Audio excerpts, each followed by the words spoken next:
pure heart. That's what I long for. A heart that follows hard after thee. Pure heart. That's what I long for. A heart that follows hard after thee. A heart that lies your word, so that sin will not come in. A heart that's undivided, but one you're all in vain. A heart that beats compassion, that pleases you, my Lord. Sweet aroma of worship that rises to your throne. Pure heart, that's what I long for. A heart that follows hard after thee.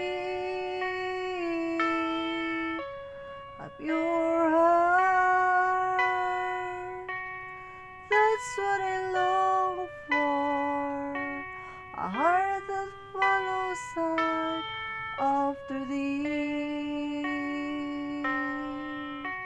A heart that eyes your word, so that sin will not come in. A heart that's undivided, but you're all in rain. A heart that beats compassion, that pleases you, my Lord. Sweet aroma of worship that rises to your throne. A heart that eyes your word, so that sin will not come in. A heart that's undivided, but one you're all in vain.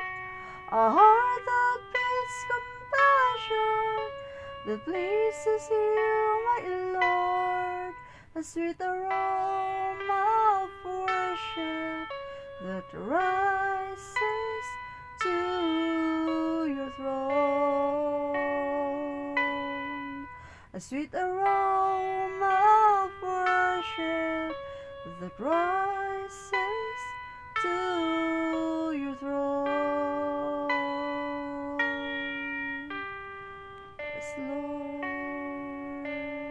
worship you. You're so good, you're so great, oh Lord. Glory, glory, glory, glory to your name. Holy, holy, holy is your name, Lord. Father in heaven, thank you for all the blessings that you've given to us. Thank you for this beautiful day and for our beautiful lives. Thank you for the gift of life and breath and hope, Lord Jesus. We put our trust and hope in you, Lord, in you alone. We surrender our everything. We commit our lives unto you, our present and our future, oh Father God.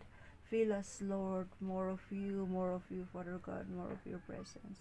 Forgive us in all our sins, Lord. We ask you, Father, to bless each and every one of us and bless those who will listen to this message, oh Father God. Pour out with your spirit, O Lord, full of freshness, O Father God. And anoint me, Father God, that I may preach and share your word, Lord. Speak to us. And I'm just an instrument, Father God. We bless you, we glorify you, Father God. We welcome you, Holy Spirit. We love you, O Lord. You are our strength, O Father God. You are our all in all. In Jesus' name, be with us in this message, O Lord, in this learnings, in this Bible message, in this exhortation. In Jesus' name, amen. Hi, good afternoon. And good high noon. Happy lunch po to those who are having their lunch. Enjoy your meal po. And to those who are going home from church, take care po. And have a blessed weekend. Have a blessed Sunday, everyone. Today is 2026. And our topic today is the Lord remembers. Genesis chapter 8 verse 1. The Lord remembers. When we are praying po, a lot of our prayers po ay answered. And there are prayers that aren't answered. But it doesn't mean that the Lord will not answer it. The Lord will answer some of our prayers in His time. It takes time, and as we wait for the Lord upon our lives, let us wait patiently po. Diba, nagiging patient po tayo na maghintay sa kasagutan ng mga prayers natin, and let us thank the Lord sa mga napakarami na hindi natin mabilang na blessings natin. The fact that we are living every day is already a miracle. It's a great blessings po ang ating buhay at hininga. Let us thank the Lord for our lives. The Lord remembers us. The Lord is so good. Naaalala niya po tayo in times of sickness or in health, in times of trouble or in peace, in times of sorrow or happiness. The Lord remembers us po. Ang ating Diyos ay mapagmahal. The Lord loves us. Jesus loves you. Jesus loves me. Jesus loves us. Jesus is in you. Jesus is in me, for He loves us. Let us read Genesis chapter 8 verse 1. And God remembered Noah and every living thing and all the cattle that was with him in the ark, and God made a wind to pass over the earth, and the waters assuaged. So, ano po ba yung nangyari dito? Diba? There was a flood, a universal flood. But before the flood happened, Noah preached the word of God for more than 100 years, and pinagawa po si Noah ng ark. Pinagawa ni Lord God si Noah ng ark. So, gumawa si Noah ng ark. Tapos, it rained 40 days and 40 nights. And the flood covered the earth. And then, the waters are abated. So, yun po. Diba, napakahirap po yung bagyo, sitwasyon ng bagyo at saka flood. Kung sa ating local area po, ang hirap-hirap na, diba? Malakas pa lang na ulan, medyo nakakatakot na ganun. And it can destroy things, it can destroy properties. At marami na rin pong nasalanta ng bagyo na hindi lang po ari-arian or property, kundi pati mga buhay na nasawi, casualties, at saka mga nasugatan because of the heavy storm and the flooding po. So, how much more po yung buong mundo ay na-flood. So, napakahirap po nun yung sitwasyon. And, so yun, the grace of the Lord, by the grace of the Lord, iligtas po si Noah, tsaka yung kanyang family, tsaka yung mga living things, yung mga animals na andun sa ark. So again, let us read. And God remembered Noah and every living thing and all the cattle that was with him in the ark. And God made a wind to pass over the earth, and the waters assuaged. So God remembered Noah and every living thing. So the Lord created everything, di po ba? Lahat-lahat. And the Lord loves us. The Lord loves us na creation niya po. So, na-remember niya si Noah after the flood and all the living thing na kasama ni Noah. So, sa ating buhay din po ay the Lord remembers us. Sa bawat pighati natin, sa bawat achievements natin, sa bawat tears and joy natin, the Lord remembers us. Napakabuti niya po sa ating buhay. The Lord remembered Abraham sa Genesis chapter 15 verse 5. Kasi 'di ba the Abraham and Sarai, who became Abraham and Sarah, was then childless. Sarah was barren. Sarai was barren. But the Lord remembered Abraham and Sarah. Again, let us read Genesis chapter 15 verse 5.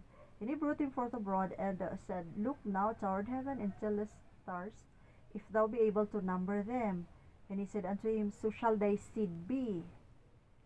So yung ang magiging seed ni Abraham ay kagaya ng karami ng stars na hindi mabilang. So ang magiging descendants ni Abraham ay napakarami. At that time, wala silang anak ni Sarah. So the Lord remembered Abraham and Sarah. Nagkaroon sila ng anak in old age. Old age pa yun. At ang kanilang anak ay si Isaac. And also, in chapter 22 of Genesis, nung i-offer sana ni Abraham si Isaac kay Lord because of his obedience and faithfulness to the Lord, i-offer niya si Isaac. Pero naniniwala si Abraham na God will provide. God will provide. Sa Genesis chapter 22 verse 8. Ito yung sinagot ni Isaac ni Abraham rather, kay Isaac. Nung tinanong niya na saan yung lamb for a burnt offering, dun sa verse 7. Verse 8, and Abraham said, My son, God will provide himself a lamb for a burnt offering.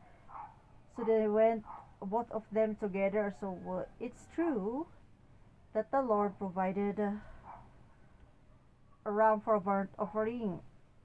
Genesis chapter 22 verse 13, and Abraham lifted up his eyes and looked, and behold, behind him a ram caught in a thicket by his horns, and Abraham went and took the ram and offered him up for a burnt offering in the stead of his son.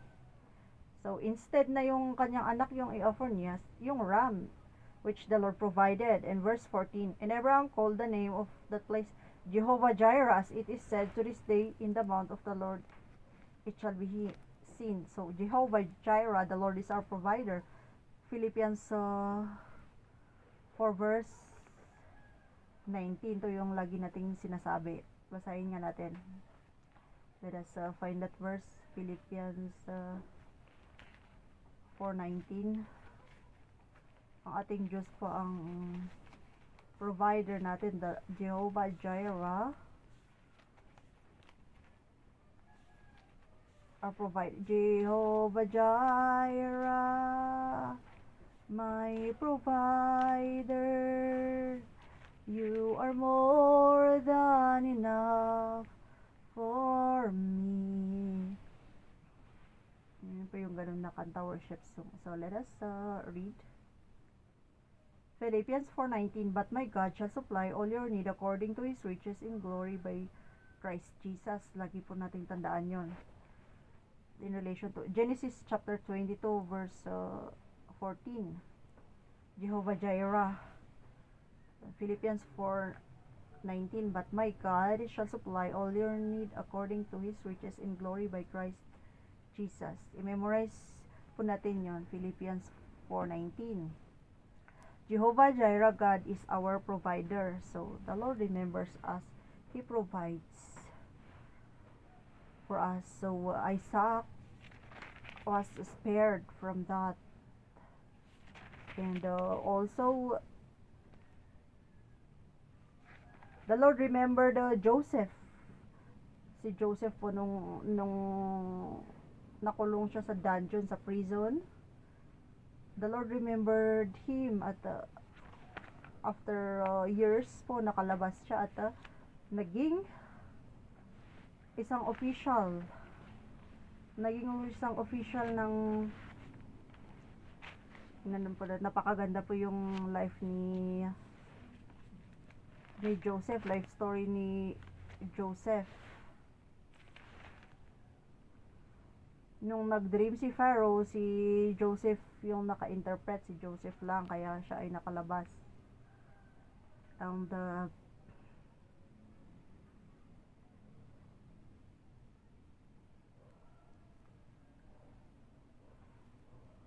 the Pharaoh or king of Egypt made Joseph ruler over the land of Egypt in Genesis chapter 41 verse 43.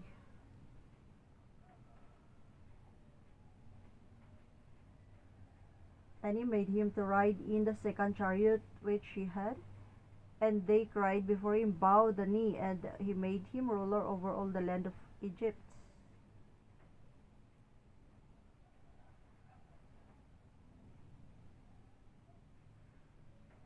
So, second to the king po si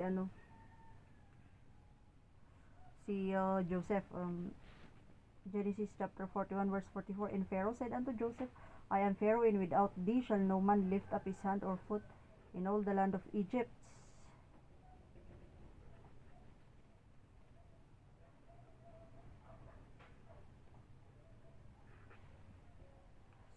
Yun po, the Lord is so good in our lives. Naalala niyo po ba yung your life testimony? You can answer po within yourself sa sarili niyo. Po, ilang beses po na bless tayo ni Lord, na naalala niya tayo. Diba, we cannot count po in our every achievements. The Lord, it's a manifestation that the Lord remembers us. The fact that we are born here on earth, we have the chance to live, ay napakalaking blessings. The Lord remembers us. Tayo po ay very blessed. The Lord remembered yung hirap po ng mga Israelites. The Lord remembered the Israelites sa Exodus, Leviticus, Numbers, and Deuteronomy. From yung napakahirap na slavery or slave na status nila, na pinapahirapan sila ng mga Egyptians, ay inialis ni Lord sila from Egypt, and until the promised land, which is in the land of Canaan, na naging Israel. So at saka yung book of Judges, kung makikita nyo po, marami siyang binigay na judges sa Israel to judge the Israel, to lead them to battles po. Dami pong Bible stories, real life examples, real life na stories dun sa Bible, na of the Lord is so gracious. Sa buhay pa lang po ni Noah, when I was listening to an online Bible school, yun po, sa Bible pa lang po nakalagay, it is written in the Bible that the Lord is so gracious. There is the grace of God even pa nung Old Testament. It's not just in New Testament po na may grace of God. There is already grace of God in the Old Testament po. Sa buhay pa lang ni Noah, sila yung nakaligtas sa flood. In Genesis chapter 6 verse 8. But Noah found grace in the eyes of the Lord. There is already grace in the Old Testament. Genesis chapter 6 verse 8. So, but there is already grace. Grace of God. By the grace of God po ay ang buhay po natin ay masaya. May problema pero the Lord is protecting us, guiding us, guarding us. The Lord is helping us in times of trouble and in need. Genesis chapter 6 verse 8. Kasi basahin natin yung Genesis chapter 6 verse 7. Yung there will be a destruction through flood. Through yung uulan siya ng malakas tapos magkakaroon ng flood. Verse 7, and the Lord said, I will destroy man whom I have created from the face of the earth, both man and beast, and the creeping thing and the fowls of the air, for it repenteth me that I have made them. Bakit ba gusto ni Lord na i-destroy yung mga men in animals? Because basahin po natin yung yung verse 5. Genesis chapter 6 verse 5. And God saw that the wickedness of man was great in the earth, and that every imagination of the thoughts of his heart was only evil continually. So you see, sa verse 6, and it repented the Lord that he had made man on earth, and it grieved him at his heart. So grabe po yung kasamaan nun, wickedness, evil at that time. And before that pre-flood po na panahon, it's similar po sa before the second coming of the Lord Jesus Christ. Ang mundo po natin ay pasama ng pasama. There are a lot of wickedness in the earth. So verse 8, but Noah found grace in the eyes of the Lord. So gaya ng sabi sa text natin na chapter 8, Genesis chapter 8 verse 1, and God remembered Noah and every living thing and all the cattle that was with him in the ark, and God made a wind to pass over the earth in the waters assuaged. Tapos si ano din po, si Hannah, yung mother ni Samuel, sa 1 Samuel. Babasahin niyo po yung 1 Samuel. Si Hannah ay asawa ni Elkanah. And she was barren, wala siyang anak. And nanalangin siya kay Lord. She had faith in God. And she vowed na kung magkakaroon siya ng anak, yung firstborn ay maglilingkod sa Diyos. So Samuel from nung kabataan pa lang niya, nung sanggol pa lang siya hanggang sa paglaki niya, naglingkod siya sa simbahan, naglingkod sa Diyos. Kaya di ba si Eli, priest Eli, yun yung kasama niya. Siya yung nagpalaki sa kanya. Kasi yun yung vow ni Hannah, kaya nagkaroon pa siya ng mga anak, hindi lang si Samuel. So the Lord remembered Hannah. Parang yung si Sarah din na barren, na nagka-anak ng old age. So marami pa pong Bible stories. So, sa buhay natin, di ba? When we were sick, the Lord healed us. When we were lonely, the Lord comforts us through the Holy Spirit, our comforter. So it's my life testimony din na the Lord is so gracious to me.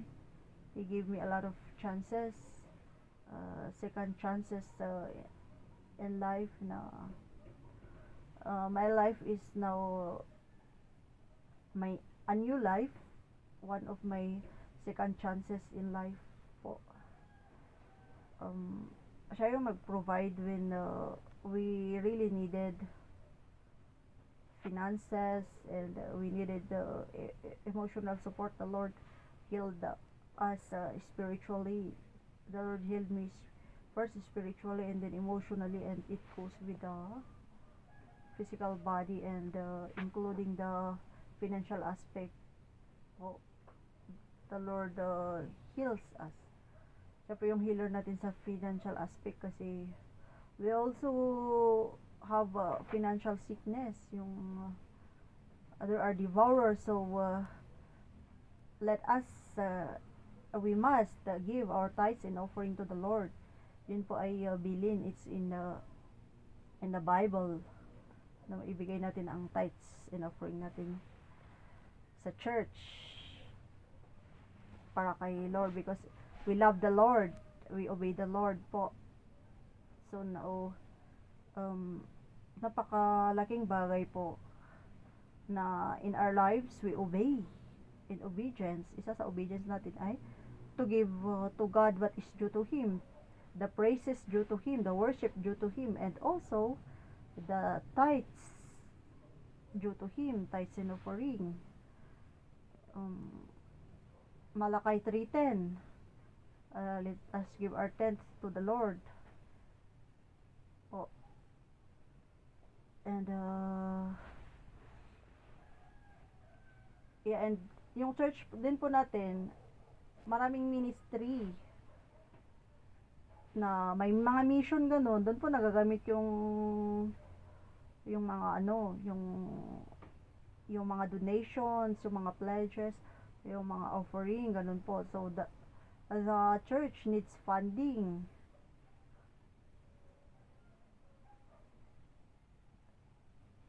Yun po.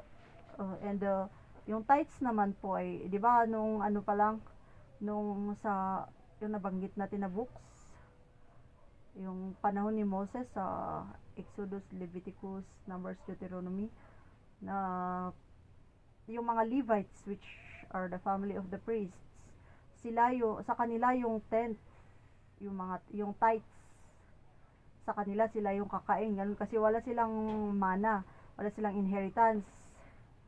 And yun po, yung tithes is isipin natin na ibinibigay natin yung kay Lord. Tithes is for the Lord, na yun po ay para sa mga pastor. So it's a beautiful thing. One of my life's testimony is that nung estudyante pa lang ako, kahit nang mga young pa ako, teenager, estudyante pa lang ako, nagbibigay ako ng tithes, and the Lord is blessing me. Hindi ako nawawalan kahit wala namang source of income yung estudyante, di ba? Pero yung allowance mo, pag binigyan ka ng parents mo, you give your tithes. And it goes, the blessings will come. And napakaraming aspect po yung blessings, is not just financially, but also spiritually, physically, emotionally, yung ganun po, yung having peace of mind is a great blessing. Yung strength mo para makapagtrabaho, makapag-focus sa pag-aaral, yun po, it's a great blessings. So let us not worry about the future, about tomorrow, because the Lord remembers us. So basahin po natin yung Matthew chapter 6 verses 25 to 34. Matthew chapter 6 verse 25 to 34. Therefore, verse 25, therefore I say unto you, take no thought for your life, what ye shall eat, or what ye shall drink, nor yet for your body, what ye shall put on. It is not life more than meat, in the body than raiment. So, wag po tayong mag-alala kung ano yung mangyayari bukas, kung ano yung kakainin natin, ano yung iinumin natin, at saka yung ano yung isusuot natin. Let us not worry. Verse 26, behold the fowls of the air, for they sow not, neither do they reap, nor gather into barns, yet your heavenly Father feedeth them. Are ye not much better than they? So, diba, tingnan natin yung mga ibon, yung mga birds in the air. Diba, hindi sila nagtatanim, hindi sila umaani. Pero, the Lord is feeding them. Diba, sabi dito sa 26 yung question, are ye not much better than they? Diba, mas importante tayo na tao. Because, special po tayo na create ni Lord. We are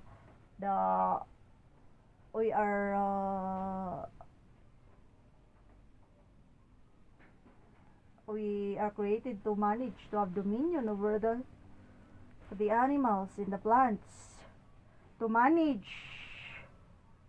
So, di ba, are you not much better than they? Di ba? Mas, kung yung mga birds, pinoprovide ni Lord yung pagkain, hindi how much more sa atin na tao, di po ba? The Lord provides for our needs, basic needs. Food, shelter, clothes.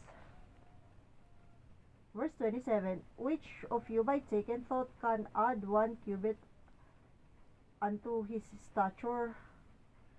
Diba pag nag-aalala tayo, may maidadagdag ba sa buhay natin? Pag nag-worry ba tayo? Pag masyado tayong namumroblema? Madadagdagan ba yung buhay natin? I mean, makakadagdag ba yun sa buhay natin? No, it causes stress only. Verse 28, and why take ye thought for raiment? Consider the lilies of the field, how they grow, they toil not, neither do they spin. So raiment is clothes. Bakit iisipin natin yung isusuot natin? Yung lilies of the field, how they grow, they toil not. Hindi sila nagtatrabaho, neither they spin, di ba? So, napakarami pong clothing. Marami po benta ngayon na clothes. So, the Lord provides for us foods, clothing, shelter. Verse 29, and yet I say unto you that even Solomon in all his glory was not arrayed like one of these. Verse 30, wherefore if God so clothe the grass of the field, which today is and tomorrow is cast into the oven, shall he not much more clothe you, O ye of little faith? So, gaya po ng diniscuss natin kanina, Philippians 4:19. God is our provider. Sa verse 30, di ba? Yung mga grass nga na yung mga tanim,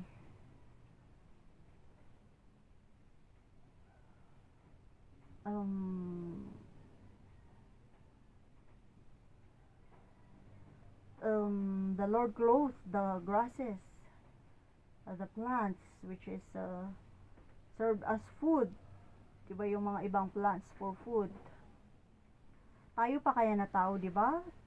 Tayo is how much more nadadamitan tayo ni Lord. So let us have faith in the Lord that He provides for us. He will provide for us. Verse 31, therefore take no thought, saying, what shall we eat, or what shall we drink, or withal shall we be clothed? So, wag na po natin problemahin kung ano yung kakainin natin, iinumin natin, isusuot natin. Verse 32, for all these things do the Gentiles seek, for your heavenly Father knoweth that ye have need of all these things. So, the Lord knows our needs. He knows our needs. Hindi pa lang po tayo nagpre-pray, alam na ni Lord na yung gusto natin, yung kailangan natin, yung hihilingin natin sa Kanya. The Lord knows our heart. The Lord knows our need.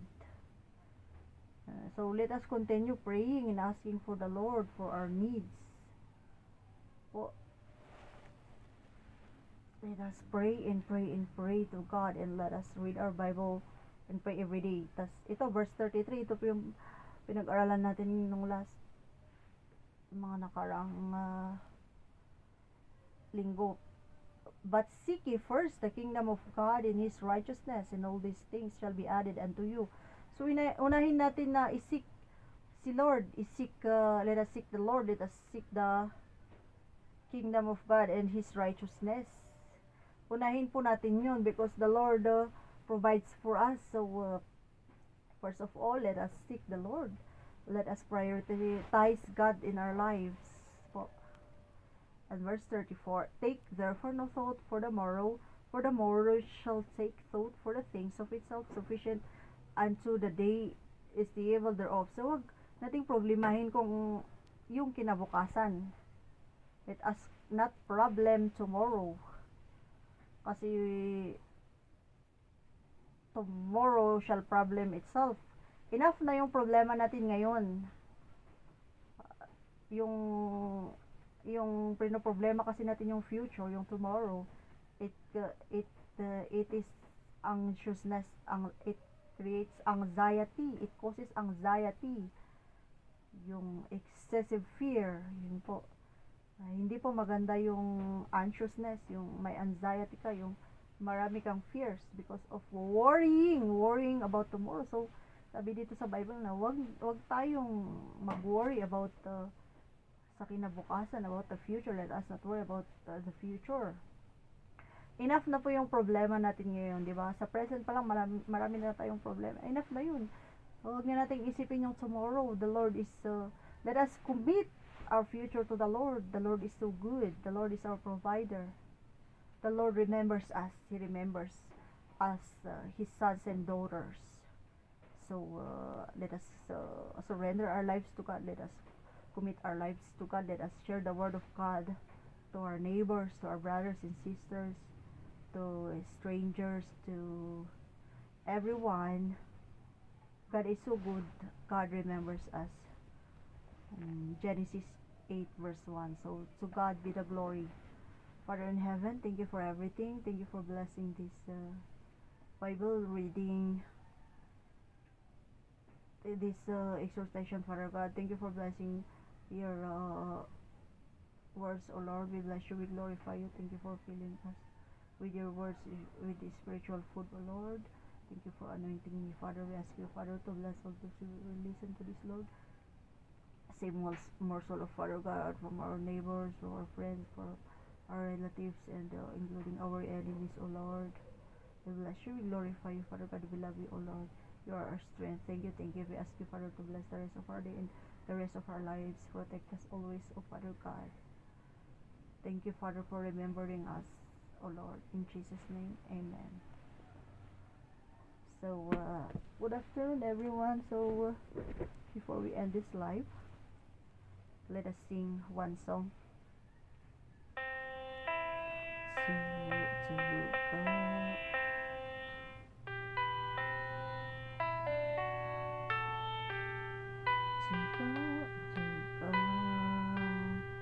God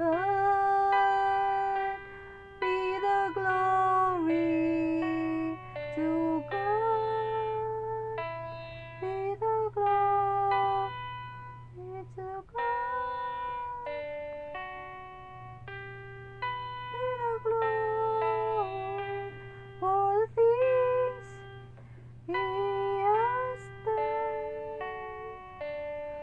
To God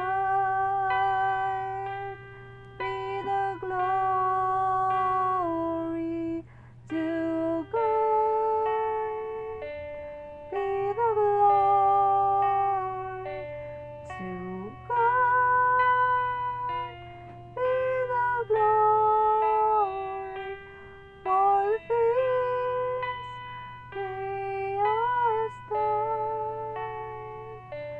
To God be the glory, to God be the glory, to God be the glory for the things He has done.